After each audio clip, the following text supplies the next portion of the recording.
오늘은 창세기 27장을 공부하겠습니다. 여러분, 하나님께서 에덴 동산에서 아담과 하와를 지으시고 가정을 만들어 주신 이후로부터 시작해서 지금까지 우리 인류가 살아온 가정이 진실로 화평하고 사랑이 충만하고 행복에 넘치는 가정이란 대단히 어려웠었습니다. 왜냐하면 마귀가 집중적으로 가정을 파괴하려고 하기 때문인 것입니다. 가정을 파괴하면 인류 사회와 국가를 파괴할 수 있습니다. 그렇기 때문에 아담과 하와가 가정을 이루고 난 다음에도 물론 그들이 죄를 짓고 타락해서 에덴에서 쫓겨났지만은 마귀가 가정을 집중적으로 공격해가지고서 결국은 그들의 맏아들 가인이 둘째 아들 아벨을 쳐서 죽였습니다. 여러분, 요 사이도 보기 드문 일입니다. 형제가 형제를 쳐서 죽인다는 것, 이거 요 사이도 보기 드문 근친 살상을 첫 조상, 첫 가정에서 이루어놓은 것입니다. 그래서 여러분, 아담과 하와를 한번 생각해 보십시오. 맏아들이 둘째 아들을 돌로 쳐서 죽이고 그 가정에 비통함이 얼마나 깊었겠습니까? 우리 믿음의 조상 아브라함의 가정도 여러분, 그 가정이 여러분 생각에 믿음의 조상이요 하나님의 친구요 위대한 하나님의 일꾼이기 때문에 굉장히 행복한 가정이었다고 생각했지만은 실제는 마귀가 집요하게 아브라함과 사라의 가정을 공격했습니다. 그래서 아브라함과 사라가 이룬 가정이 여러분 현대 사회에 내놓아서 정말 젖과 꿀이 흐르는 가정이 되었냐 살펴보면 그렇지 못합니다.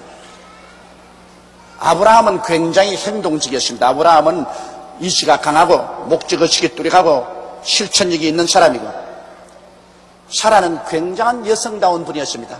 그는 아브라함을 주라고 부르고 아브라함이 일어서라면 일어서고 앉으라면 앉고 살라면 살고 죽으라면 죽는 신용까지 하는 그런 착실한 부인이었습니다. 아브라함은 굉장한 행동적이고 사라는 굉장히 얌전하고 착실했습니다. 그러나 그런 가정에도 자식이 없는 슬픔이 있었습니다.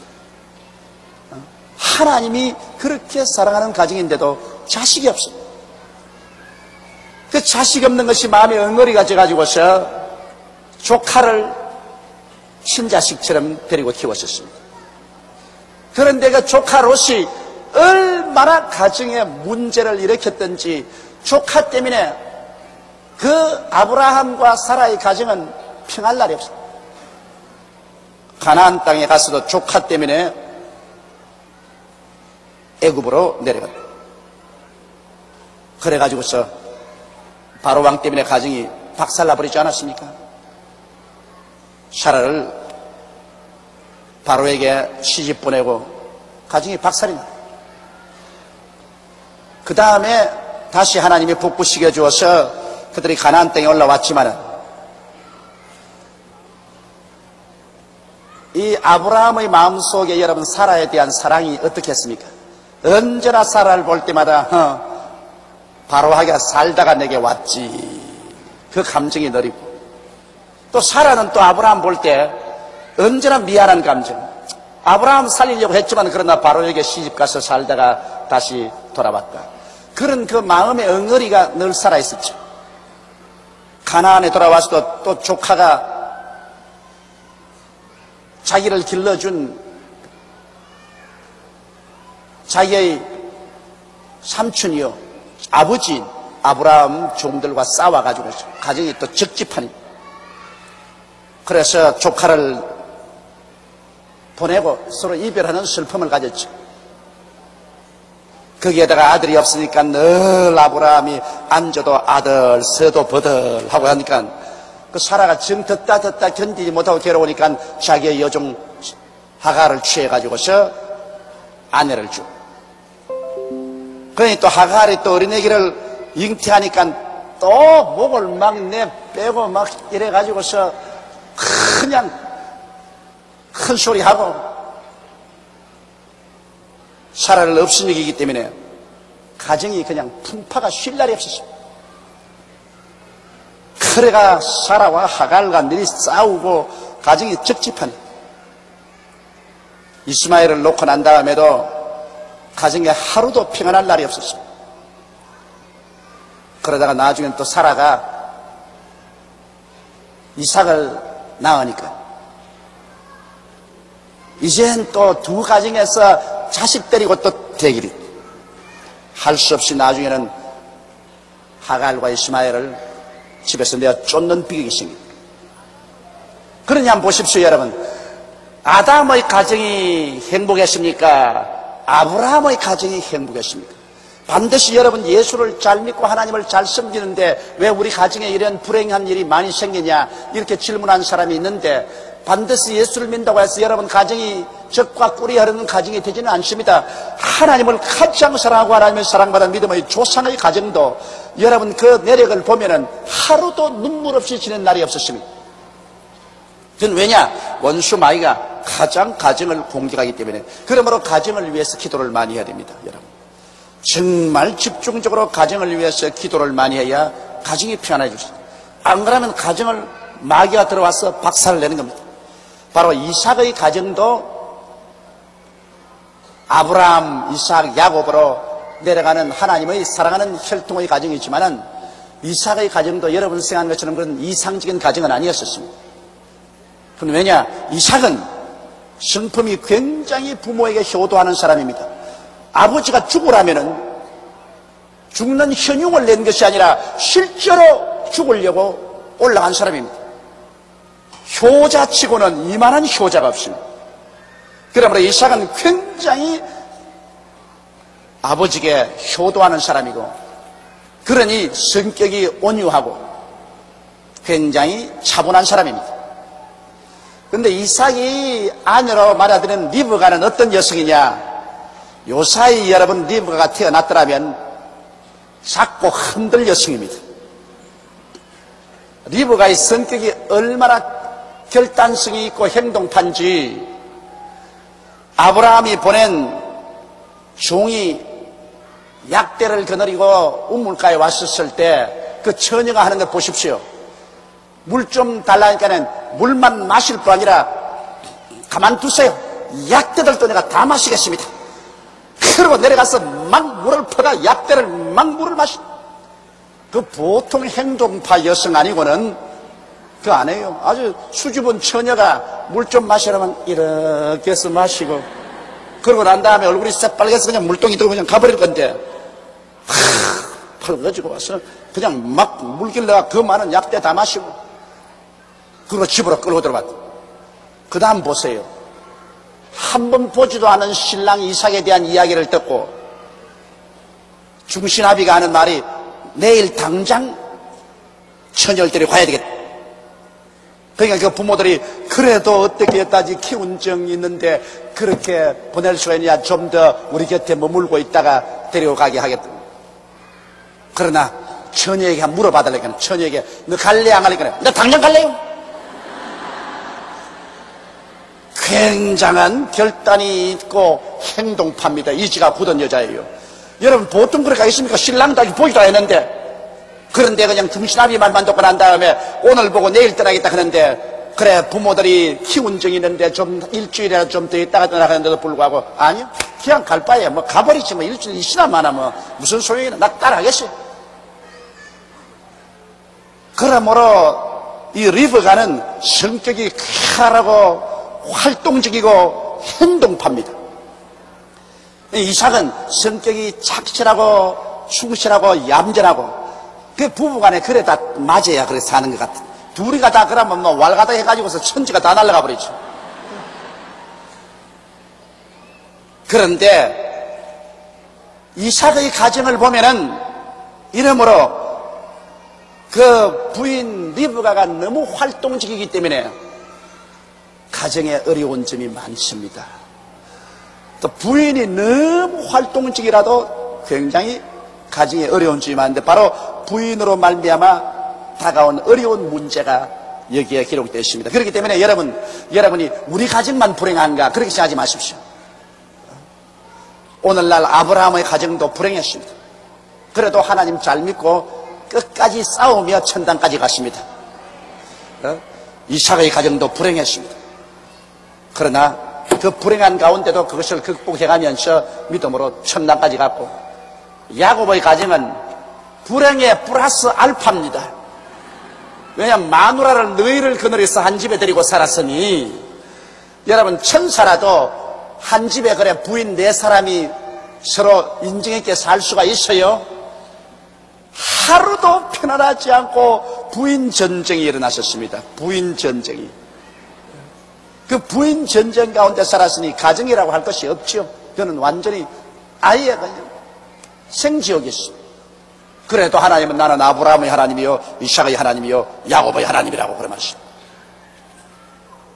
그러므로 이 세상의 가정이 완전히 적과 꿀이 흐르지 않는다고 낙심하지 마십시오. 가정이라는 것이 남남끼리 모여서 우리가 함께 살려고 애를 쓰는데 크게 서로 성격 차이도 있고 여러 가지 교육적인 틀림도 있고 해서 서로 찌그덕 하는 것은 당연한 일입니다. 거기에다가 마귀가 와서 집중적으로 가정을 공격합니다. 가정을 파괴하면 개인의 신앙도 시험에 들게 하고 파괴할 수 있기 때문에 이런 가운데라도 가정이 유지가 되고 살아나간다는 것은 그 하나님의 자비와 긍휼로 그렇게 된 것이니까 감사하고 그저 이혼한다는 말만 하지 말고 싸우다가 같이 무덤에 들어갈 값에 이혼한다고는 말하지 말고 싸우며 나가십시오. 저 높은 곳을 향하여 날마다 나아간다 그러십니까? 웃으며 나가면 그게 이상적으로 좋겠지만은 아브라함의 가정도 싸우며 나갔고 이삭의 야곱 가족도 싸우며 나가고 야곱의 가정도 싸우면서 나갔으니까 우리라고 별 도리 있나요? 싸우면 싸우는 거지.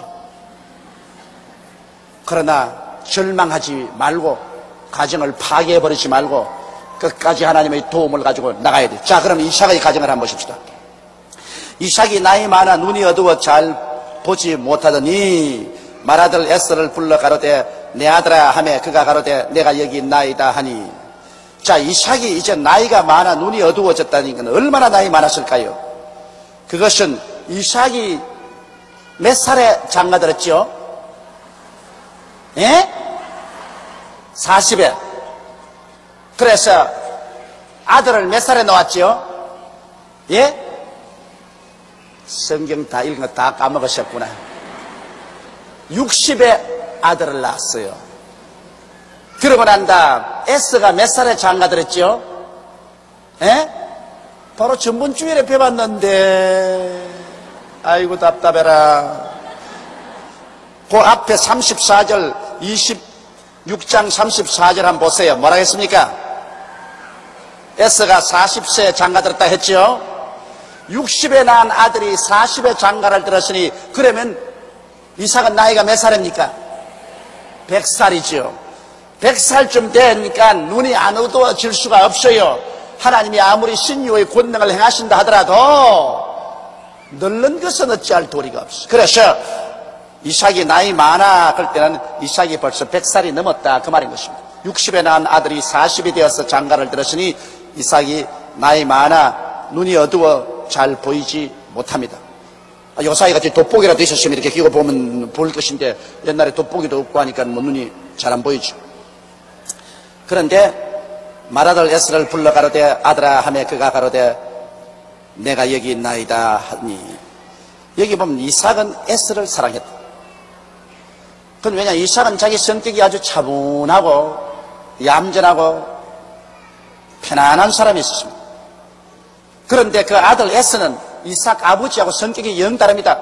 에스는 아주 활달하고 남성답고 큰 산과 들로 뛰어다니면서 창을 던지고 활을 쏘고 해서 짐승을 잡아와서 그것을 집에 메고 와가지고는 아버지 보는 앞에서 척척척척척 요리해가지고서 아버지 사냥한 거 잡으세요. 이러니까 아버지가 그 아들 좋아했습니다. 왜냐하면 사람은 자기 성격과 정반대가 되는 성격을 좋아합니다.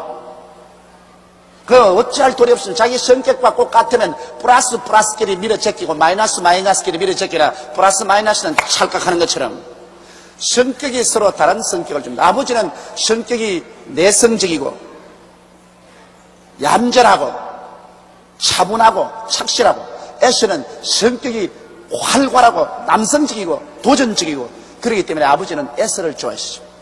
그래서 에서는 늘 사냥을 해서 아버지 되어지고 그랬어요. 그러나 에서는 누구를 닮았느냐? 에서는 엄마를 닮았어요. 리브가 그랬다고.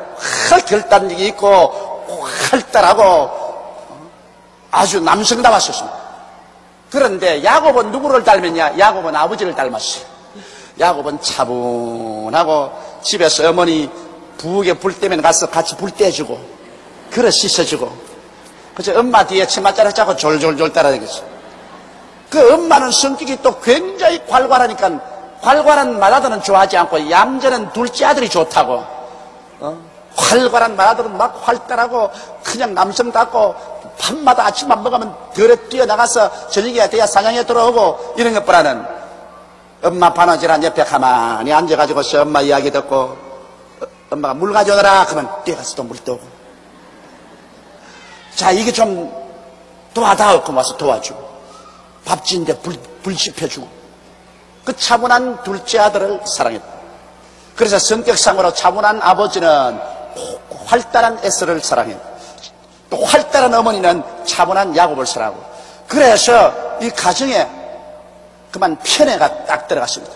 아버지는 에서라면 끔찍하게 사랑하고 어머니는 야곱이라면 끔찍하게 사랑했다.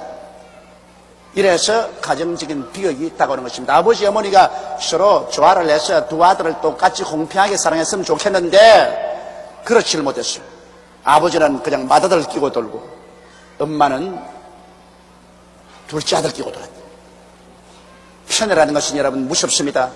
그러면 형제들 간이라도 편애를 하게 되면 마음속에 감정이 생겨나게 되는 것입니다. 형제가 날 꼭 같이 사랑해야 돼요. 좀 더 말 잘 들으면 특별히 사랑하겠지만 그건 속으로 부모가 사랑해야지 겉으로 보이는데 사랑하면 문제가 생깁니다. 나도 그래요. 이 주의 종으로 있으면서도 우리 성도들 특별히 사랑하는 성도들도 계시고 덜 사랑하는 성도들도 있어요. 실상 주의 종들도 특별히 귀한 주의 종이 있고 좀 덜 귀한 종이 있지만은 다른 사람 보는 앞에서 특별히 덩어리 두들겨 주고 악수하고 훌륭하다고 해놓으면 그만 딱 시험에 들어버립니다. 전부 다. 그래서 많은 사람들이 조 목사 굉장히 차단 말을 하는데 내가 차지 아니할 도리가 없어요. 다 좋게는 할 수 없으니까 차는 게 낫다고. 차라리 찬 것이 한두 사람 특정인을 좋아해가지고서 그로 말미암아 서로 마음속에 상처를 입게 하는 것보다는 낫다고 말입니다. 그래서 별 도리 없이 찬 것 같지만은 실제는 속은 따뜻합니다. 그러나 겉은 작전상 차게 노는 겁니다. 그 다 따뜻하게 놀 수는 없고, 그러니까 여러분께서 이해를 해 주시기 바랍니다. 이삭이 가로되 내가 이제 늙어 어느 날 죽을는지 알지 못하노니 그런즉 내 기구 곧 전통과 활을 가지고 들에 가서 나를 위하여 사냥하여 나의 즐기는 별미를 만들어 내게로 가져다가 먹게 하여 나로 죽기 전에 내 마음껏 내게 축복하게 하라. 여러분, 아버지는 그 가정의 제사장입니다. 그것은 아담도 그 가정의 제사장이고 아브라함도 그 가정의 제사장, 이삭도 야곱도 그 가정의 제사장입니다. 그러므로 축복은 이 제사장을 통해서 흘러내려오는 것입니다. 이 아버지가 예수를 잘 믿고 하나님을 잘 믿으면 아버지의 축복을 통해서 그 자녀들이 축복을 받습니다.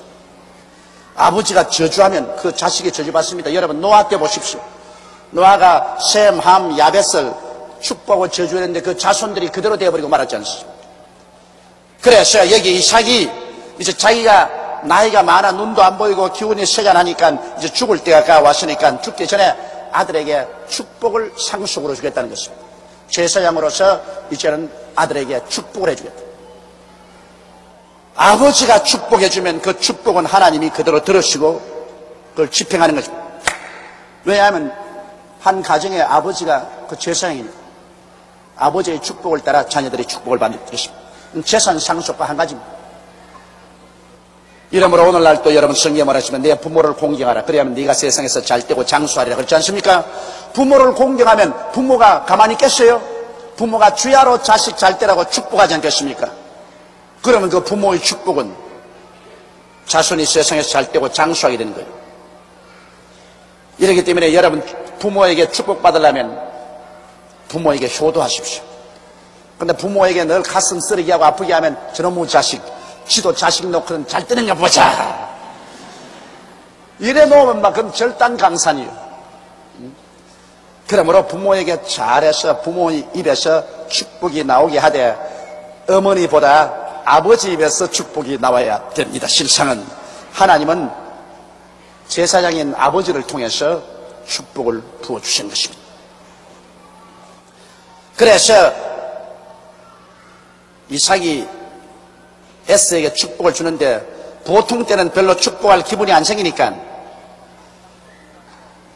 전통과 활을 가지고 들어가서 사냥해서 아버지가 즐기는 아주 별미를 만들어서 맛있게 대접을 해서 그냥 마음이 흡족하고 기분이 좋으니까 먹고 마시고 난 다음 기분 좋을 때 그냥 한껏 축복해 주겠다는 것입니다.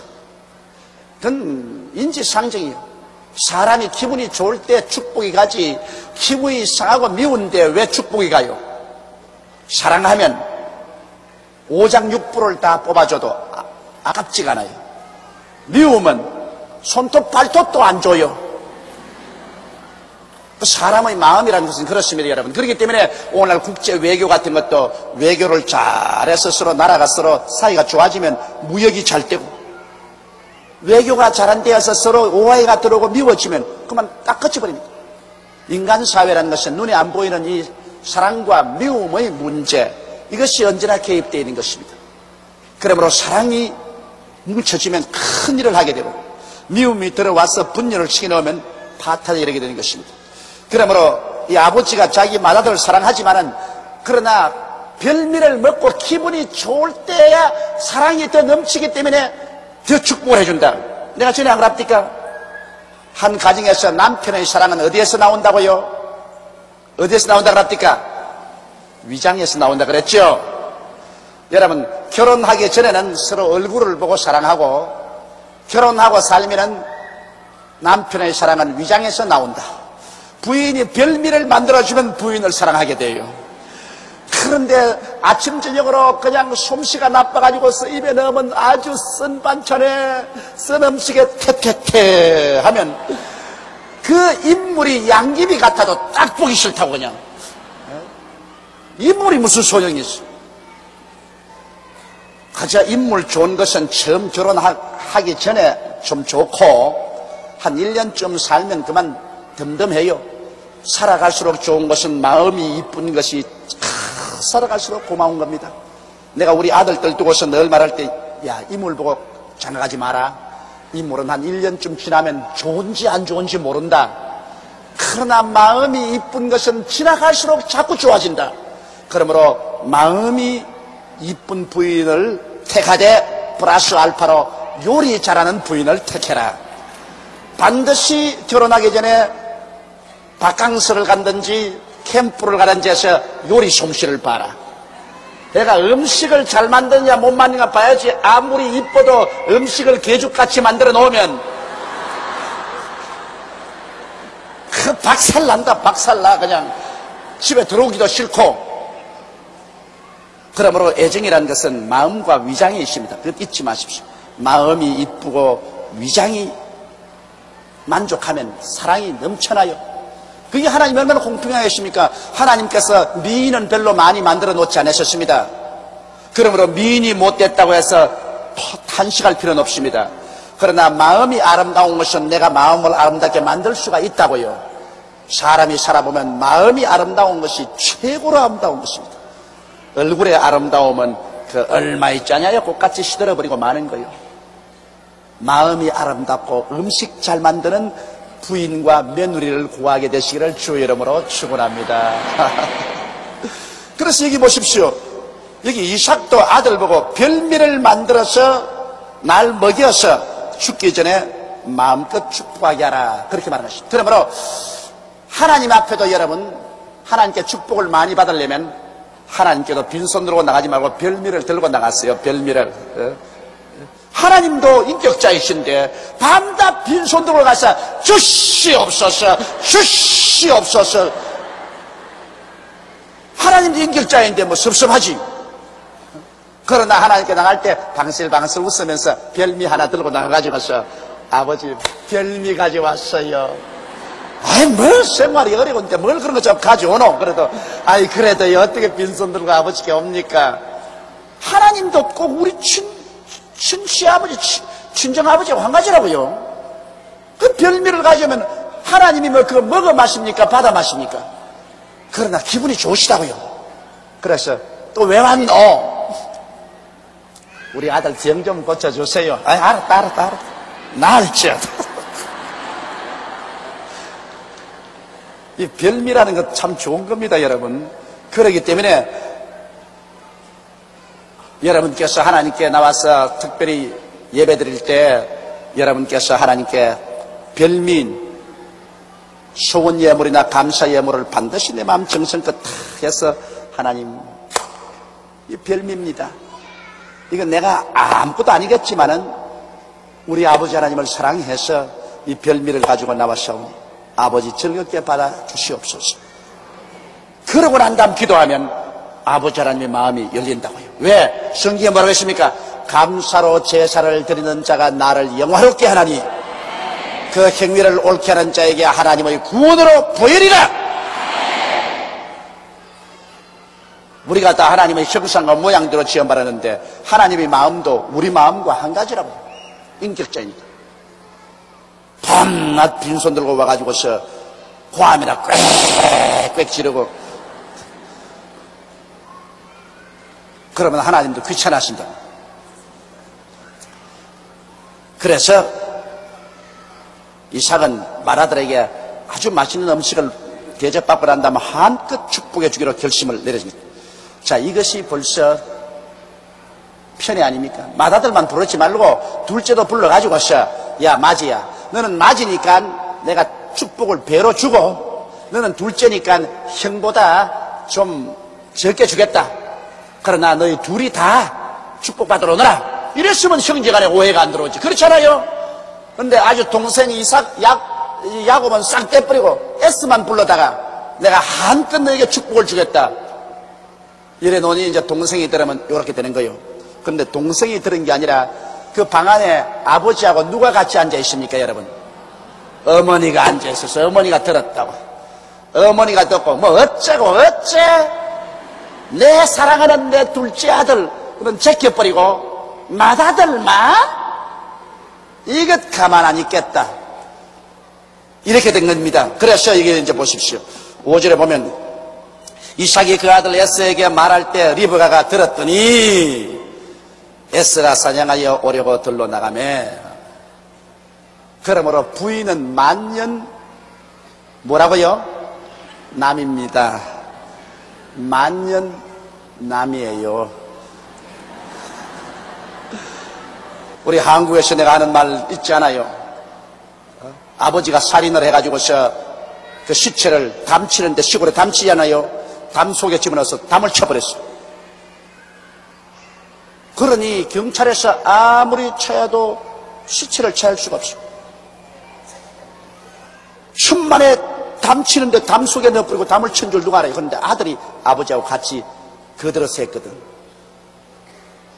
그런데 하루는 여름철에 더 사랑에 누웠는데 비가 자꾸 오니까 그 시골에는 지붕에서 물이 떨어지는 것이 꼭 간장 같아요.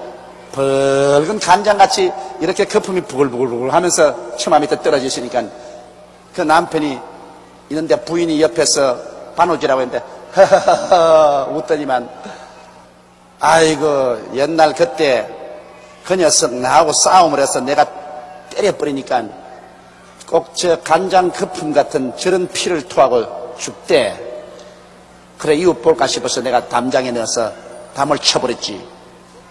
그러니까 아들이 막 눈을 부릅뜨고 막 아버지를 막 어쩌면 아버지 나오라.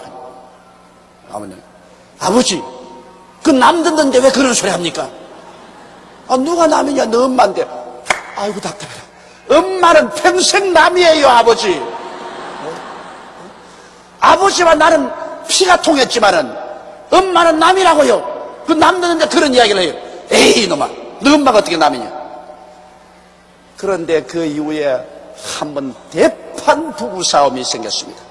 막 남편을 아내하고 죽이네 살냐고 대판 싸움을 했으니까 부인이 밖으로 나서 고함을 쳐서 말이 여보소 독립싸움에 들어라. 이 사람이 이웃 사람 죽여가지고 담 속에 밤물었다고 그랬습니다. 그래 담을 흘러보니까 죽은 시체가 나와요. 그래서 경찰에 체포되었다는 이야기를 들었습니다.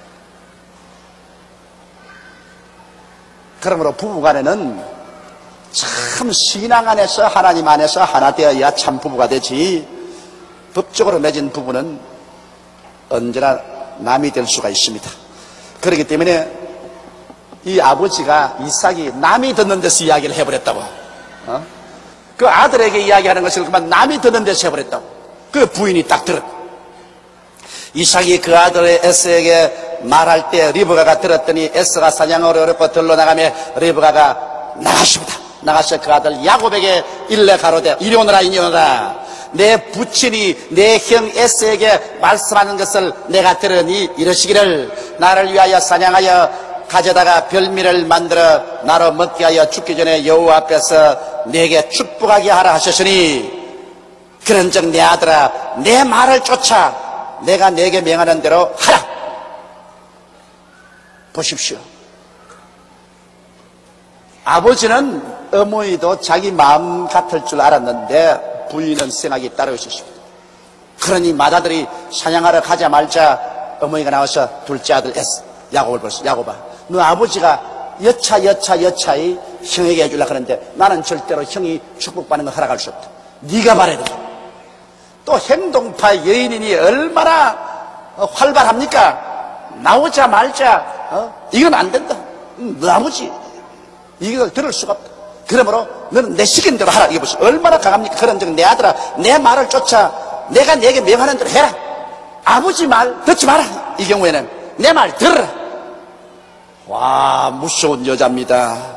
나는 옛날에 리브가가 참 좋은 줄 알았는데 여러분하고 성경 공부하려고 내가 자세히 보니까 아유 겁나요. 겁나. 아유 겁난 여자보다 무서운 사람 이 세상에 없어. 남자는 겁나면 멱살 잡고 싸우지만은 겁난 여자는 멱살 벗고 싸우지도 못하고 아예 겁난다고. 그러니 뭐 단호합니다. 내 명령 들어. 염소떼에 가서 거기서 염소의 좋은 새끼를 내게로 가져오면 내가 그것으로 내 부친을 위하여 그 즐기시는 별미를 만들겠다. 아, 별미야 부인이 잘 만들지 아들보다. 그렇잖아요. 한평생 살았으니 부인이 남편 뭘 좋아하는가 그야 화나지. 그러니까 너 형이 별미 만드는 것보다는 내가 별미를 잘 만든다. 그러니 까짓 건 뭐 사냥할 거 있나? 집에 있는 염소떼에서 염소 한 놈 잡아오너라. 내가 아버지를 위해서 아주 입에 착 들어붙는 별미를 만들겠다. 내가 그것을 가져 내 부친께 드려서 그로 죽으시기 전에 내게 축복하기 위하여 잡수시게 하라. 보십시오. 이 리브가가 얼마나 활발하고 결단성이 강하고 행동파 여성입니까? 이거 뭐 두말할 거 없습니다. 네가 염소떼에서 잡아놔라. 내가 요리해가 너 줄 테니 네가 가지고 들어가가지고 네가 아버지께 먼저 축복 받아라. 자, 여기에서 이제 가정에 큰 불씨를 붙이는 것입니다. 그러니까 야곱은 보십시오. 야곱은 성격이 차분한 아버지를 닮았기 때문에 야곱이 그 모친 리브가에게 이르되 내 형 에스는 틀 사람이요 나는 매끈매끈한 사람인즉 아버지께서 나를 만지실진데 내가 아버지께 속이는 자로 베일지라 복은 고사하고 저주를 받을까 하나이다. 어머니보다는 이거 조심스럽거든. 어머니는 막 별미 만들어 줄 테니 가져가시면 내가 애씁니다 하고 들어가서 막 복을 받으라 그러는데 아유 어머니 형은 털이 부슬부슬하고 나는 매끈매끈한데 그놈은 들어가서 복을 받으려고 하다가 들킨 날이면 복은커녕 아버지께 화를 입어가지고 저주를 받고 나면 내 인생 박살납니다. 그러니까 그 어머니 보십시오. 그 어머니 성격 참 이게 쾌활해요. 어미가 그에게 이르되 내 아들아 너의 저주는 내게로 돌려라. 아직은 뭐 내가 다 살았는데 뭐 저주 받아도 괜찮다. 너 저주는 내가 가로챘다. 그러니 뭐 참 그 이 어머니 얼마나 괄괄하고 결단이 강한 여자인지 몰라요. 그러니 이삭이 고생 많이 했겠어. 이 여자 데리고 산다고. 어미가 그에게 이르되 내 아들아 너희 저주는 내게로 돌리리니 내 말만 쫓고 보십시오. 아버지하고 이놈도 하지 마라. 내 말만 쫓고 가서 가져오라. 이러니 뭐 아들 보고 막 욱박 찌르니까 뭐 이 아들이 뭐 움쩍을 못합니다. 엄마 앞에 뭐 움쩍 못해요. 그래서 별 도리 없이 그가 가서 취하여 어미에게로 가져왔더니 그 어미가 그 아비의 절기는 별미를 만들었더라. 그러고 난 다음에 자, 하나님의 축복을 받는데 이렇게 인간적으로 교활하게 거짓말을 해서 축복이 됩니까? 실수는 안 되는 겁니다. 하나님이 살아계시고 공의로우시고 정의로운 하나님인데 그 축복을 받기 원하는 마음은 좋지만 사기를 쳐가 축복을 받을 수가 있어요? 내가 그 이야기 들었어요. 도둑놈이 밤새도록 도둑질하고 난 다음 11조를 떼가지고서 하나님 성전에 턱 던지면서 주여 11조 다 주시고 복을 주시옵소서. 그럼 뭐 도둑한 11조 떼고 난 다음에 복을 달라고 하면 계속 도적질 잘해달라는 말 아닙니까? 전에 우리 오랄 로버트 목사님 병원 잘 때라고 축복기도 해달라 했더니 여러분 다 우셨지요? 그 왜냐? 병원 잘 때라고 축복해달라는 것은 환자 많이 생기라 그 말이거든. 그래 한 번에 예수 이름으로 병 고치면서 또 병원 세화가 병원 잘 때라고 축복해달라고 하면 환자 많이 생기라 하고 그 참 모순이 된 일들이 많습니다. 그가 가서 취하여 어미에게로 가져왔더니 그 어미가 그 아비의 절기는 별미를 만들었더라. 리브가가 집안 자기 처소에 있는 맏아들 에서의 좋은 이복을 취하여 작은 아들 야곱에게 입히고 보십시오. 어머니에게 못 보이면 박살 난다고. 어머니에게 못 보이면 뭐 어머니가 맏아들 옷도 가지고 있고 둘째 아들도 가지고 있는데 막 맏아들 냄새가 푹푹 나는 말이야. 그 옷을 탁 내가지고서 둘째 아들에게 딱 입히는데 뭐 어떻게 하노? 사실 여러분 아버지에게 축복을 받으려면 진짜 받으려면 어머니에게 잘 보여야 아버지에게 축복을 받지. 어머니에게 못 보여놓고 아버지에게만 직접 통한다고 하는 사람이 있는데 직접 한두 번은 통할까 몰라도 그 다음부터 안 통해요. 한두 번 아버지에게 직접 통했다가 그 다음은 어떻게 되는지 압니까? 아버지가 어머니에게 꽃이 피어가지고서 성한 데가 없게 되고 만다고. 그러므로 반드시 자식이 애비에게 축복을 받으려면 어머니 통해야 돼. 어머니하고 잘 사이가 좋았어. 어머니가 가서 여보 예 축복을 해주세요. 예 그러면 된다고요. 그러나 어머니하고 딱 밑뼈 놓으면 어머니가 딱 가로쳐 안 돼요. 애 버리려고 야단이. 이미 그러죠. 성격도 나쁜데 안 돼. 얘는 안 돼요. 이런 아버지가 한두 번 어머니 몰래 숨어가지고서 애에게 뭘 도와주다가도 계속 할 수가 있나요? 못합니다. 그러므로 여기에 맏아들 에스가 어머니하고 지금 실험을 한 겁니다. 아버지의 마음을 누가 점령하냐? 어머니하고 실험했는데 아이의 낭패를 따고 말았습니다. 그러므로 여러분께서 이게 젊은이들이 계시면 아버지에게 상속 많이 받으려고 하던 어머니에게 잘 보이십시오. 어머니가 들어가서 살살살살살 이렇게 만져줘야 되지. 그냥 아버지 직접 통한다고 해봤자 별 도리가 없어. 난 그래서 우리 애들 보는 걸 말합니다. 왜? 애들 도와주려고 하다가 잘못하면 집에 애들 엄마하고 나하고 속상해 놓으면 집에 들어오면 집이 지옥보다는 조금 덜 뜨겁더라도 괴로운 곳이 될 것이기 때문에 애들 보는 겁니다. 너 어머니에게 허락받고 오너라. 어머니하고 충분히 이야기하고 어머니에게 허락받아 오너라. 그러면 어떤 얘기를 합니다. 이 집의 주인이 아버지요 어머니요? 주인은 내다.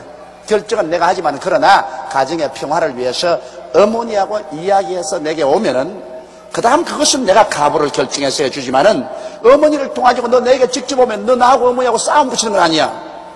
나 싸움하기 싫다. 젊을 때는 싸움 많이 했지만 이제는 싫다. 이제는 젊을 때는 그래도 오기가 있고 용기가 있었는데 이제 그런 용기도 없고 오기도 없고 이제는 싸우는 거 딱 질색이다. 그러므로 절대로 나에게 직접 오지 마라. 내가 그런 말을 합니다. 하는데 어머니가 이제는 둘째 아들에게 복을 받게 하려고 결심을 했기 때문에 그걸 막을 수가 없어요.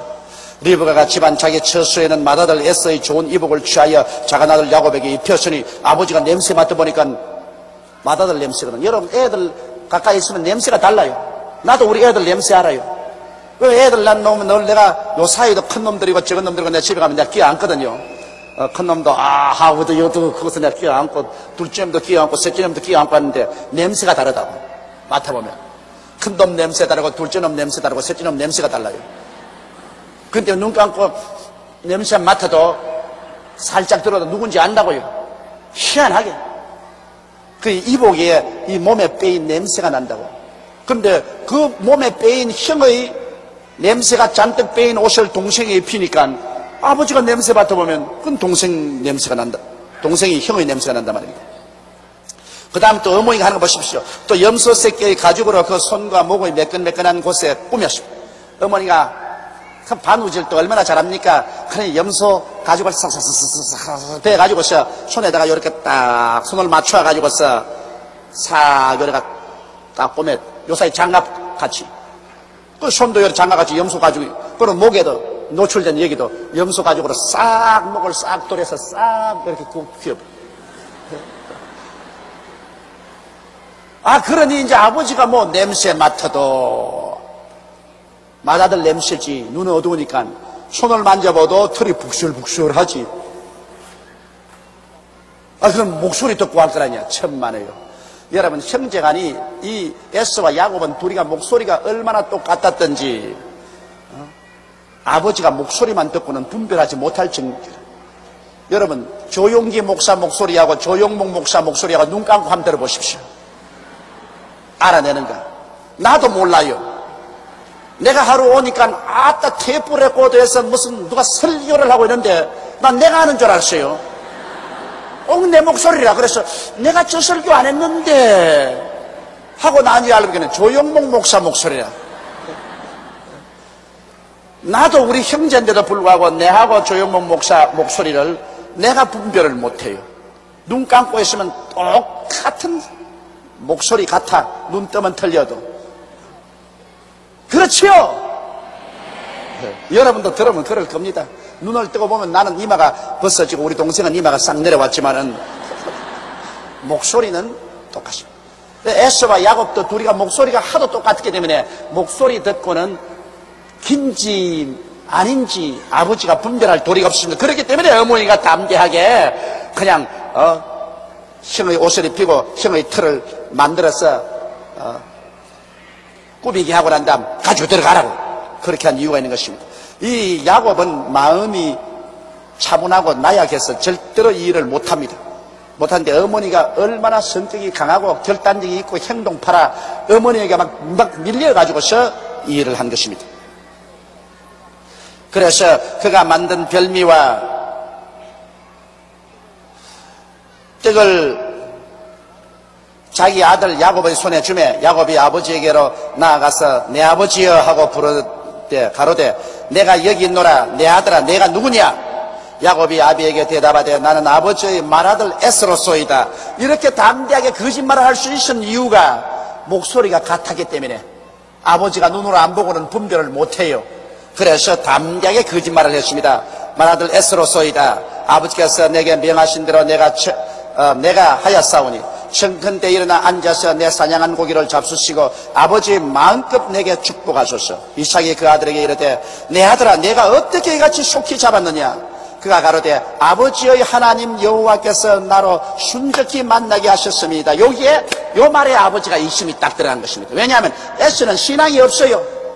야곱은 신앙이 있어서 하나님을 늘 경외하고 그리고 아버지의 상속도 받으려고 팥죽 한 그릇에 형의 장자 명분도 빼앗고 했는데 형은 신앙이 없어요. 그러므로 아버지의 하나님께서 순적히 만나겠다 이런 소리 할 줄 몰라요. 그냥 가서 어떻게 빨리 잡았노? 뭐 갔다가 뭐 만나니까 잡았죠까지 건 뭐 이렇게 하지. 뭐 하나님 이야기를 안 한다고 안 하는데 야 이 녀석이 어떻게 달라졌노? 요 하나님 이야기를 하는 거 보니까 요거 혹시 다른 거 아닌가? 이런 식으로 생각이 났다고요.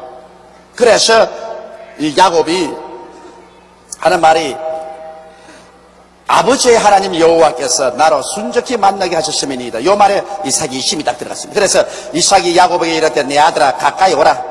내가 과연 내 아들 에서인지 아는지 내가 너를 만지려 하노라. 그 말만 안 했으면 그대로 통과될 건데 절대로 맏아들은 하나님 이야기를 안 하는데 아버지의 하나님이 나를 도와주셔서 내가 짐승을 순적히 잡아야 되겠나? 요거 혹시 야곱 아닌가? 둘이 목소리는 똑같으니까. 그래서 이리 오너라. 내가 한번 안아보자. 너 한번 만져보자. 이렇게 아버지 마음속에 힘이 들어간 것입니다. 야곱이 그 아비 이삭에게 가까이 가니 이삭이 만지며 가로되 음성은 야곱의 음성이나 손은 에서의 손이로다. 참 기가 막힐 노래 아닙니까?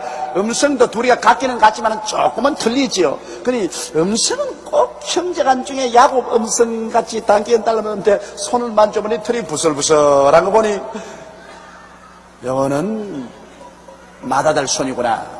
그 음성뿐 아닙니다. 음성이란 말은 다시 말하면 아까 한 말솜씨가 하나님이 순적히 만나게 하신나이다. 요 말솜씨, 요 음성은 야곱이 늘 쓰는 말인데 실제 만져보니까 이 에서라 하하 이제 아들도 이제는 맏아들도 회개를 해가지고서 이제는 하나님 잘 믿고 올바른 사람 되려고 동생과 같은 언어를 배웠구나. 아버지가 그렇게 생각할 수밖에 없는 것입니다. 그 손이 형 에서의 손과 같이 털이 있으므로 능히 분별치 못하고 축복하였더라. 이삭이 가로되 내가 참 내 아들 에서냐? 그가 대답하되 그러하니이다. 이삭이 가로되 내게로 가져오라. 내 아들의 사냥한 고기를 먹고 내 마음껏 내게 축복하리라. 야곱이 그에게로 가져가며 그가 먹고 또 포도주를 가져가며 그가 마시고 그 아비 이삭이 그에게 이르되 내 아들아 가까이 와서 내게 입 맞추라. 그래 가까이 가서 또 아버지께 입을 맞췄어. 그가 가까이 가서 그에게 입 맞추니 아비가 그 옷의 향취를 맡고 그에게 축복하여 가로되 아버지가 단단히 알아보는 겁니다. 여러분 음성이 이상하니까 어디 한번 보자. 손도 만져보고 그 다음 먹고 축복하기 전에 옷 냄새도 맡아봤다. 어머니가 벌써 미리 다 알거든. 틀림없이 너 아버지가 옷 냄새 맡을 거다. 그래서 맏아들 옷을 딱 입거든. 이 아버지가 또 옷 냄새를 맡으면 그것도 또 맏아들이야. 그래서 이제는 그에게 축복을 하는 것입니다. 뭐 완전히 속았죠. 여러분 그 리브가나 그 야곱이 하나님의 축복을 간절히 받기를 원하는 소원은 좋은데 그러나 사기를 쳐서까지 축복을 받으려는 것은 이건 문제가 대단히 문제가 있습니다. 왜냐하면 사람은 속일 수가 있는데 하나님은 속일 수가 없어요. 하나님 속일 수 없어요. 그러나 결국 하나님께서 야곱에게 축복을 주기는 주었습니다. 그건 왜냐? 그것은 하나님께서 벌써 미리 잉태했을 때 큰 자가 작은 자를 섬기리라. 하나님께서 이미 야곱을 세워서 축복했다고 하나님 뜻을 밝혔고 그리고 비록 이 사람들이 사기를 쳤으나 그러나 하나님의 권세는 제사장인 아버지를 통해서 축복해 주는 것이 아버지의 뜻입니다. 그런데 이삭이 모르고 축복했으니까 이삭이 자가 누구를 축복했든지 하나님 앞에서 선지자로서 그 아들들에게 예언한 것입니다. 하나님 뜻을 쫓아 야곱에 대해서 예언하고 에서에 대해서 예언했는데 그 아버지가 예언한 것은 하나님이 그대로 이루신 것입니다. 그러므로 비록 그들이 사기를 쳤으나 예언한 축복은 받았습니다만 사기친 대가는 지불해야 되었습니다. 그 이후로부터 시작해서 야곱이 사기를 쳐서 축복을 빼앗은 결과로 그 대가를 지불했습니다. 많은 고생을 했습니다. 많은 고통을 당했었습니다. 그러므로 하나님은 자비하셔서 우리를 용서하고 복을 주시지만은 우리가 하나님 앞에서 사기를 치면 그 대가를 지불하게 되는 것입니다.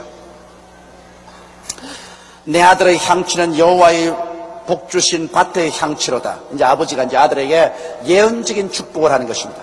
예언적인 축복. 하나님은 하늘의 이슬과 땅의 기름짐이며 풍성한 곡식과 포도주로 내게 주시기를 원하노라. 그래서 이 농산물을 다 아들에게 주었습니다. 만민이 너를 섬기고 열국이 내게 복종하리니 내 형제들의 주가 되고 내 어미의 아들들이 내게 굴복하며 내게 저주하는 자는 저주를 받고 내게 축복하는 자는 복을 받기를 원하노라. 자, 그러니 하나님께서 이미 하늘에 이슬과 비를 다 주고 곡식을 다 이 아들에게 주고 그 다음에는 모든 형제들이 다 이 사람에게 굴복을 하고 야곱을 축복하면 축복받고 저주하면 저주를 받겠다. 이미 아버지가 축복을 해주셨습니다. 이것이 여러분 놀랍습니다. 이 때문에 아브라함의 하나님, 이삭의 하나님, 에서의 하나님이 될 뻔도 했는데도 불구하고 에서는 하나님의 은혜를 등한히 이겨서 장자의 명분을 팥죽 한 그릇에 팔아먹어버리고 또 어머니에게 잘못 보여가지고서 그만 아버지의 장자에 받는 축복을 어머니의 계획에 의해서 동생이 바랍니다. 그 결과로 아브라함의 하나님, 이삭의 하나님, 에서의 하나님 되지 못하고 야곱의 하나님이 되고 말았었으며, 에서의 나라 에돔은 이 지상에서 사라졌지만은 야곱 즉 이스라엘의 나라는 수천 대로 건너서 면면이 지금까지도 중동에 우뚝히 서 있고, 그를 통해서 우리의 구주 예수님이 태어나게 되었으니 이 얼마나 놀라운 축복인 것입니다. 그러므로 아버지의 축복을 받으려고 서로 분쟁을 할 만한 겁니다. 아버지의 축복이 이렇게 무섭습니다. 이삭이 야곱에게 축복하기를 마침에 야곱이 그 아비 이삭 앞에서 나가자 곧 형 에서가 사냥하여 돌아온지라. 일촉즉발입니다. 조금 했다가 잡힌 날이면 벼락이 났을 것인데, 그래서 에서가 와서 그가 별미를 만들어 아비에게로 가지고 가서 가로되 아버지여 일어나서 아들의 사냥한 고기를 잡수시고 마음껏 내게 축복하소서. 그 아비 이삭이 그에게 이르되 너는 누구냐? 그가 대답하되 나는 아버지의 아들 곧 아버지의 맏아들 에서로소이다. 자, 그러니 어떻게 됐습니까? 이삭이 심히 크게 떨며 가로되 그런즉 사냥한 고기를 내게 가져온 자가 누구냐? 누우기 전에 내가 다 먹고 그를 위하여 축복하였은즉 그가 정령 복을 받을 것이니라. 여러분, 똑같은 축복을 둘이 똑같이 줄 수는 없어요. 그렇지 않습니까? 축복이란 상속인데 똑같은 상속을 형제간에 똑같이 줄 수 없잖아요. 논이 10마지기인데 너도 10마지기 가져라, 너도 10마지기 가져라, 그런 못하잖아요. 형에게 뭐 7마지기를 주고 동생에게 3마지기를 주든지 이것이 똑같이 주지 못해요. 입술로 하는 축복도 꼭 한 가지인 것입니다. 하나님이 우리에게 축복을 해줄 수 있는 권한은 똑같이 주었는데 자식들에게 똑같이는 못 줘요. 그러므로 벌써 야곱은 아버지의 축복을 다 받아버렸어요. 이제는 줄 축복이 없어요. 근데 아버지도 너무했지. 그래, 맏아들만 다 축복을 주고 야곱은 축복 줄 건 하나도 안 남겨놓았다고요. 그래서 이 가정이 벌써 불행한 가정이라 아버지는 아들 에서만 사랑하고 야곱은 안 사랑했다고요. 그게 또 어머니는 어머니대로 야곱을 사랑하기 때문에 에서에 대해서는 요만한 동정도 애정도 없었다고요. 그래, 아버지가 어지간했으면 그래, 동생 야곱도 좀 남겨놓자. 그래서 축복할 때 에서인 줄 알고서 야곱을 축복할 때라도 좀 남겨놔야 될 것인데 하나도 안 남겨놨어요. 모든 곡식을 다 아들에게 다 주고 정권을 그 아들에게 다 줘버리고 그 다음엔 전부 종으로 만들어버렸어요. 아버지도 좀 너무했어요. 그래서 이 가정이 굉장히 편벽된 가정으로 이 가정에 굉장한 문제가 있는 가정입니다. 에서가 그 아비의 말을 듣고 방성대국하며 아비에게 이르되 내 아버지여 내게 축복하소서, 내게도 그리하소서. 이삭이 가로되 내 아우가 간교하게 와서 내 복을 빼앗았도다. 복을 빼앗아가 버렸어. 열심히 있는 사람이 빼앗아가는 거예요. 에서가 가로되 그 이름은 야곱이라 함이 합당치 아니하니까, 야곱이라는 것은 사기친다 그 말인 것입니다. 그 이름을 야곱이라 함이 합당치 아니하나이까 그가 나를 속이니 이것이 두 번째이니이다. 전에는 나의 장자의 명분을 빼앗고 이제는 내 복을 빼앗았나이다. 또 가로되 아버지께서 나를 위하여 빌복을 남기지 아니하셨나이까. 야곱은 그래도 아무리 성격이 이렇게 교활해도 그러나 그는 하나님을 사랑했습니다. 하나님을 사랑하고 하나님이 주시는 장자로부터 넘쳐오는 축복을 알았습니다. 아브라함이 이삭에게 축복 주고 이삭이 또 축복 주는 자가 대를 인다는 걸 알았기 때문에 그걸 굉장히 사모했습니다. 하나님이 그 믿음을 보고 가상이 있는 것입니다. 야곱의 그 교활한 성격, 사기 있는 성격을 사랑한 것이 아니라 야곱의 그 하나님의 사랑과 하나님의 권위를 존경하는 이것을 하나님은 존중해 냈습니다. 에서는 그걸 아주 무시해버렸습니다. 뭐 아브라함의 하나님, 이삭의 하나님 무슨 소용이 있느냐?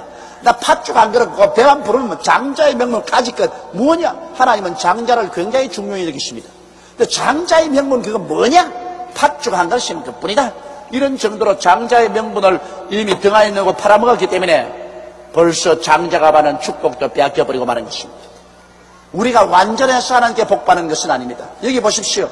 아브라함도 불완전하고 이삭도 대단히 불완전하고 야곱도 불완전했지만은 하나님은 우리를 축복하실 때 하나님을 사랑하고 하나님께 복 받기를 원하는 뜨거운 마음과 그 믿음을 보시고 축복해 주시는 것입니다.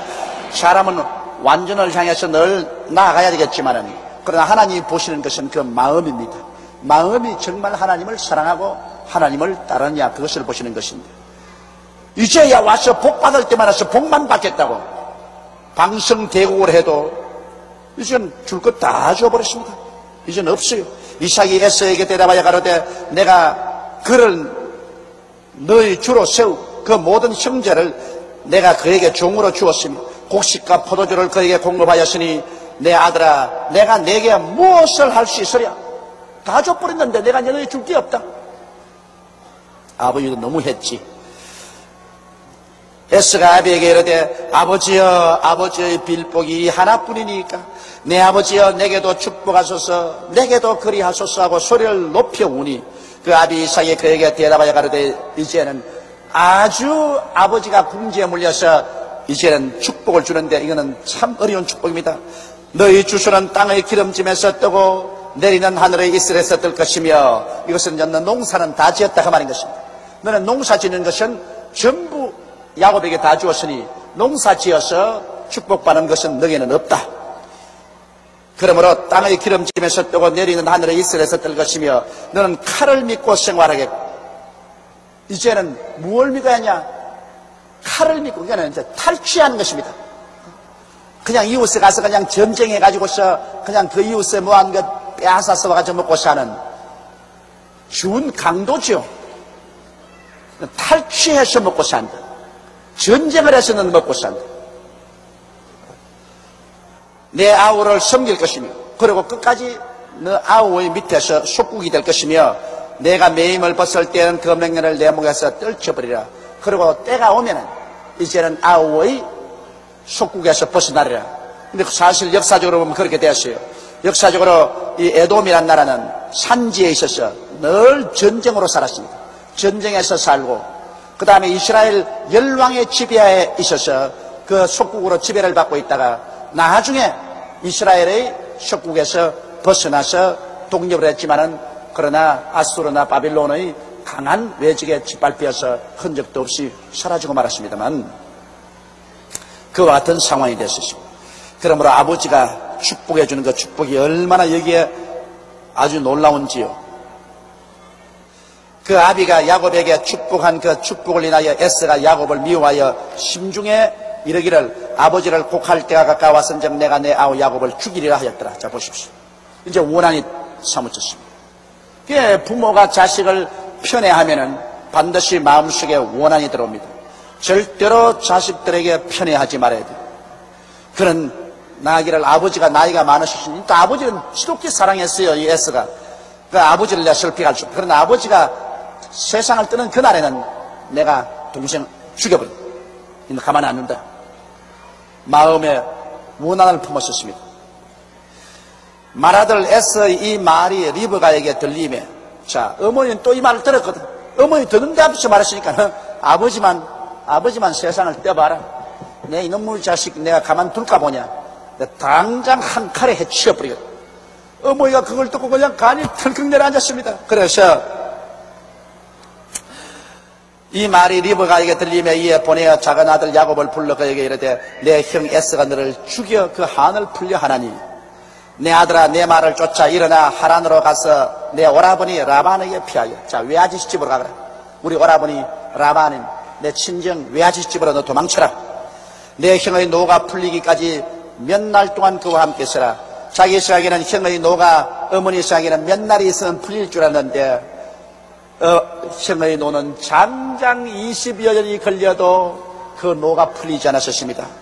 여긴 말하니까 내 형의 분노가 풀려 내가 자기에게 행한 것을 잊어버리거든 내가 곧 보내어 너를 거기서 불러오리니 어찌 하루에 너희 둘을 이르랴. 자, 리브가가 못하는 일이 없습니다.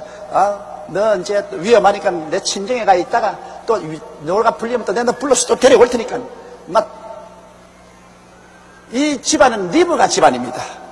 리브가가 판 다치는 겁니다.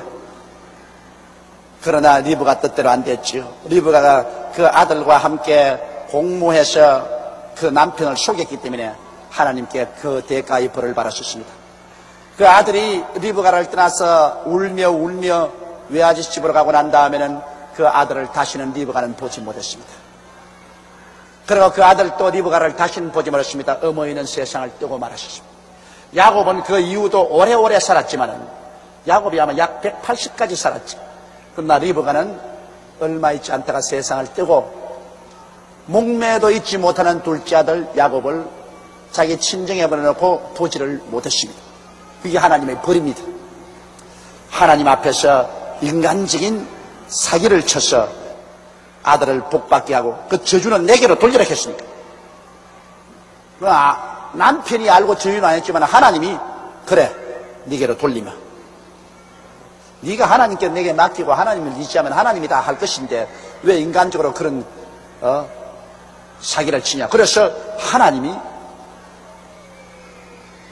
저주했다면 너무 안 됐지만 하나님이 벌을 내리셔서 일찍이 세상을 뜨게 된 것입니다. 그래서 둘째 아들을 식구들을 못 본 것입니다. 자기 생각에는 곧 그 맏아들 분노가 풀리고 둘째 아들 데려올 줄 알았는데 못 그랬어요. 리브가가 이삭에게 이르되 내가 햇사람의 딸들을 인하여 나의 생명을 싫어하거늘 야곱이 만일 이 땅의 딸들 곧 그들과 같은 햇사람의 딸들 중에서 내 아내를 취하면 나의 생명이 내게 무슨 재미가 있으리까. 자, 이제는 이제 리브가가 이제 이삭의 마음을 움직여야 되거든요. 그 남편의 마음을 움직여야 아들을 고향 산천 멀리 떠나서 자기 친정으로 보낼 수가 있지 않겠습니까? 에스가 죽이려고 하니까 내 야곱을 보내야죠. 이 말은 또 할 수가 없거든. 없으니까 또 어머니가 또 아주 전형적인 여성들의 지혜로운 그 말을 남편에 합니다. 여보, 왜? 아이고, 여기 있으면 저 이방인 해쪽 속의 딸들하고 이 야곱이 결혼할 것 아닙니까? 나는 아예 그냥 이방인의 딸들 며느리로 들어오면 난 죽어. 나는 죽어. 나는 그 꼴 못 봐. 절대로 그 꼴 못 봐. 그러니 이 해쪽 속 이 이방인의 딸들과 연애하기 전에 빨리 이 아들을 내 친정으로 보내가지고서 내 오라버니 딸들 중에서 며느리 감을 얻어가지고서 집에 데려오면 내가 얼마나 사랑하고 잘 살겠어. 여보, 허락해줘. 그 야곱이 또 그래 야곱아 오너라. 그 다음 장에 나와요. 너 이곳에 있는 딸들하고 결혼하면 안 돼. 그러므로 너희 외갓집에 가서 너 왜 이종 사촌 처녀들을 만나가지고서 거기서 결혼해서 와야 돼. 벌써 자기 마누라에게 다 조정받아가지고 있으면서 실제는 자기가 말하는 것처럼 말을 턱 했다고. 요 사이에도 그런 건 많아요. 왜냐하면 내가 가만히 우리 교회 여러 가지 일을 하는 데 있어서 남편들하고 열심히 이야기해서 딱 동의해놓고 난 다음에 하루 종일 자기 오면 그 이때는 다른 소리 해요. 저녁에 가서 부인에게 이야기하면 부인이 전부 다 이 나사를 새로 좋아가지고서 그 이틀 오면 영 다른 소리를 해요. 그렇기 때문에 무슨 일을 결정하려면 부부간에 같이 앉혀놓고 결정을 해야 된다. 남편만 때려놓고 결정을 하면 돼. 옛날엔 남편들이 힘이 세기 때문에 옛날 남편들하고만 말해놓으면 다 되는데 요사이 남편들이 얼마나 약해졌던지 남편들이 그냥 집에 가가지고서 부인하고 이혼하고 부인이 놓고 자기도 놓고 해버려요. 그 요사이는 그러므로 반드시 미국에는 중력들 모집할 때도 부인도 같이 인터뷰를 합니다. 그래서 남편도 보고 부인도 보고 그래 중력으로 모집한다. 그 우리 교회도 여러분 교역자 모집할 때 우리 부부간에 같은 교역자 쓰지 않지 않습니까? 남편이 교역자면 부인은 우리 교회에서 교역자 못하고 부인이 교역자면 남편은 다른 데로 교역자. 왜냐? 부부간에 다 같이 교역자면 둘이가 합쳐서 딱 이야기를 맺히면 문제를 만들 수가 있어. 이래서 결국 이 이삭의 가정은 큰 풍파를 겪었고 또 큰 풍파를 심었습니다. 이 일 이후로 이삭의 가정에는 풍파가 그치지 않은 것은 맏아들과 둘째 아들 가운데 씻을 수 없는 원한이 그 마음속에 사무치게 된 것입니다. 그러므로 여러분 우리의 믿음의 위대한 족상인 아브라함의 가정도 별로 행복하지 않았는데 이삭의 가정도 이처럼 갈등 속에 지냈습니다. 이러므로 한 가정이 있으면 여러분 갈등이 있게 마련인 것입니다. 남편과 아내가 성격이 다르고 자식들이 성격이 다르고 편을 하게 되고 이래서 갈등이 있게 마련인 것입니다. 그 갈등을 우리가 좋아하기 위해서는 우리가 많이 기도하고 사탄이 틈타지 못하게 늘 마귀를 쫓아내고 많이 기도하고, 그래서 서로 양보하고 서로 이해하고 서로 동정하고 서로 도와주는, 사랑하려는 그런 애씀을 통해서 이 가정이 점점 성숙해 나가는 것이지, 그대로 그냥 결혼해서 가정을 이뤘다고 해서 그대로 내버렸는데 젖과 꿀이 그냥 콸콸 흐르는 이런 가정이 되는 것은 아닙니다. 그러므로 이 세상에 여러분, 진실한 인간의 행복이란 어디 있느냐? 진실한 인간의 행복이란 여러분이 예수와 만나서 하나님을 잘 믿고 거기에서 오는 큰 의와 평강과 희락이 있어야 행복을 얻을 수가 있는 것입니다. 여러분 생각에는 이 세상의 가정이 행복의 근원이라고 노래는 많이 하지만은 실제는 보면은 하나님 없는 가정에 행복은 없습니다. 왜? 하나님 없는 가정은 남편도 아내 속이고 아내도 남편 속이고 편애하고 서로 분열되고 그 갈등 가운데서 이렇게 엉성하게 모여서 사는 것입니다. 그러므로 진실로 행복한 것은 한 사람 한 사람이 예수를 믿고 하나님을 사랑하고 그 사랑으로 남편은 아내를 이해하고 동정하고 도와줘, 아내도 남편을 이해하고 동정하고 도와줘, 부모는 자식을, 자식은 부모를, 이 사랑으로서 뭉쳐지기 전에는 절대로 좋은 집을 지었다고 행복하지 아니하고, 좋은 옷 입고 좋은 음식 먹는다고 행복하지 아니하고, 자가용을 몇 대씩 하든 굴린다고 해서 행복하지 않습니다. 천만에요. 절대로 천만에요. 그런 것 가지고서 가정의 행복은 오지 않습니다. 가정의 행복은 사랑이 있어야 행복해지는 것입니다.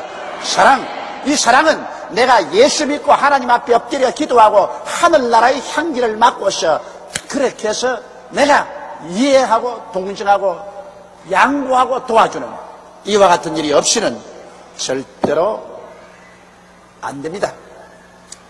이러므로 여러분은 예수를 믿고 하나님의 은혜를 받았으니 참 잘한 것입니다. 이것이 첫째 큰 행복이고 그 자체가 행복이고, 그런 마음이 있기 때문에 여러분은 가정에 가시도 그 사랑을 실천함으로 여러분 가정을 행복한 가정으로 만들어 놓을 수가 있는 것입니다.